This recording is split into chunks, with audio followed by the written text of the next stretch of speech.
അതിദാരിദ്ര്യമുക്ത സംസ്ഥാനമായി കേരളത്തെ പ്രഖ്യാപിക്കുന്ന ഔദ്യോഗിക ചടങ്ങ് അല്പസമയത്തിനകം തിരുവനന്തപുരം സെൻട്രൽ സ്റ്റേഡിയത്തിലാണ് പരിപാടി.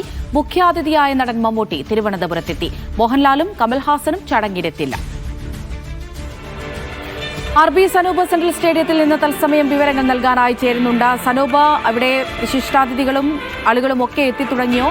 എപ്പോഴാണ് പരിപാടി ആരംഭിക്കുക?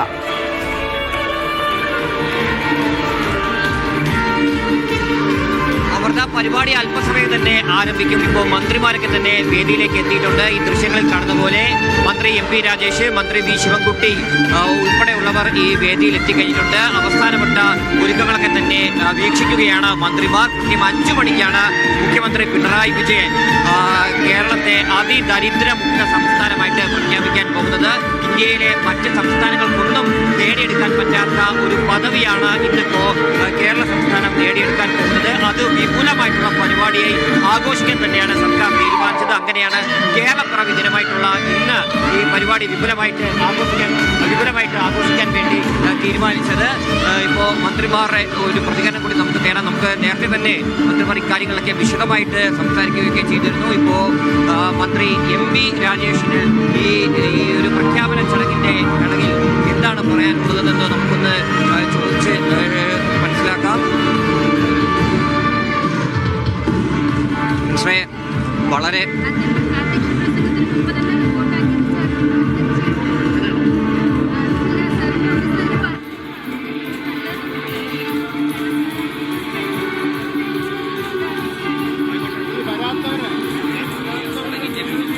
ൊക്കെ ഉദ്യോഗസ്ഥരുമായിട്ട് സംസാരിക്കുകയാണ് മന്ത്രി MP രാജേഷ്.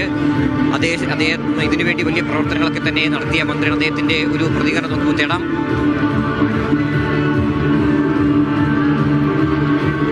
ഈ 64,006 കുടുംബങ്ങളെയാണ് ഈ അതിദരിദ്ര പട്ടികയിൽ സംസ്ഥാനം കണ്ടെത്തിയത്. അതിൽ തന്നെ 4,000-ഓളം പേരെ പിന്നീട് ഒഴിവാക്കുകയും ചെയ്തു. അത് ഈ മരണപ്പെട്ടവർ, അതേപോലെ മറ്റ് സംസ്ഥാനങ്ങളിലേക്ക് പോയവർ, ഈ 2 തദ്ദേശ സ്ഥാപനങ്ങളുടെ പട്ടികയിലേക്ക് ഉൾപ്പെട്ടിട്ടവർ, അങ്ങനെ അവിടെയൊക്കെ ഒഴിവാക്കിയ ശേഷമാണ് ഈ പറയുന്നവരെ കൃത്യമായിട്ടുള്ള പട്ടിക തയ്യാറാക്കി അവർക്ക് വേണ്ട പ്രവർത്തനങ്ങളൊക്കെ തന്നെ സംസ്ഥാനം ആരംഭിച്ചത്. 2021 അന്ന് ആദ്യത്തെ മന്ത്രിസഭാ യോഗം ചേർന്ന ശേഷമാണ് പ്രവർത്തനങ്ങൾ തുടങ്ങിയത്. 2022 ഇതിന്റെ പൈലറ്റ് പരിപാടികളൊക്കെ തന്നെ ആരംഭിച്ചു. വടക്കാഞ്ചേരി നഗരസഭ, അതേപോലെ തന്നെ 5 തെങ്ങ് തിരുനെല്ലി ഗ്രാമപഞ്ചായത്തുകളിലാണ് പൈലറ്റ് പദ്ധതിയായിട്ട് ഇത് ആദ്യം കൊണ്ടുവന്നത്. അവിടെ വിജയം കണ്ടതോടുകൂടിയാണ് മറ്റ് ജില്ലകളിൽ കൂടി വ്യാപിച്ച സംസ്ഥാനമാകെ ഈ പദ്ധതി നടപ്പിലാക്കാൻ വേണ്ടി തീരുമാനിച്ചത്.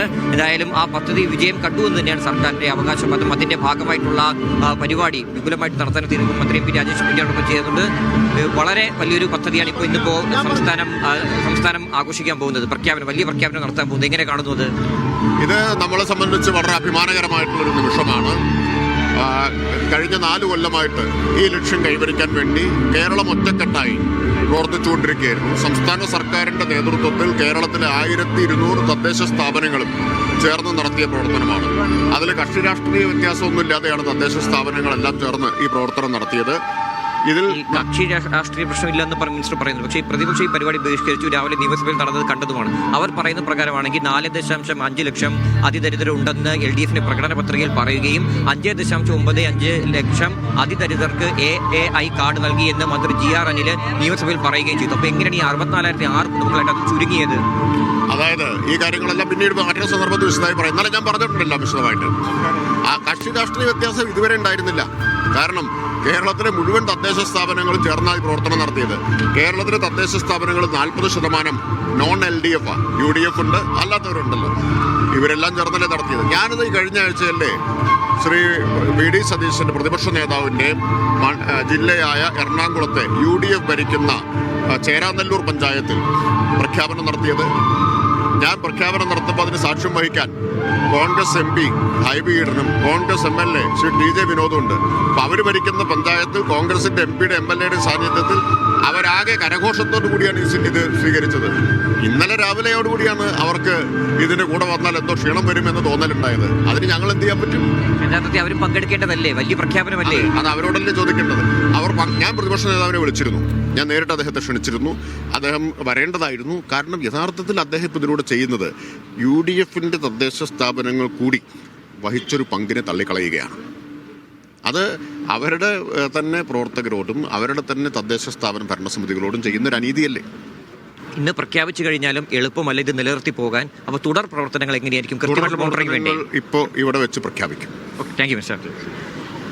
ഈ ഇന്ന് പ്രഖ്യാപിച്ചു കഴിഞ്ഞാലും ഇത് ഇവിടം കൊണ്ട് അവസാനിപ്പിക്കില്ല എന്നുള്ള കാര്യം തന്നെയാണ് മന്ത്രി വ്യക്തമാക്കിയിട്ടുള്ളത്. കാരണം തുടർ പ്രവർത്തനങ്ങൾ ഉണ്ടാവും. ഈ ഒരു പട്ടിക നിലനിന്ന് പോകാൻ വേണ്ട നടപടികൾ എല്ലാം തന്നെ സർക്കാരിൻ്റെ ഭാഗത്ത് നിന്ന് ഉണ്ടാവും എന്നുള്ള കാര്യം കൂടി വ്യക്തമായിട്ട് മന്ത്രി പറയുന്നുണ്ട്. എന്തായാലും പ്രതിപക്ഷം വരാത്തതിൻ്റെ ഒരു അമർഷം അദ്ദേഹം രേഖപ്പെടുത്തിയിട്ടുണ്ട്.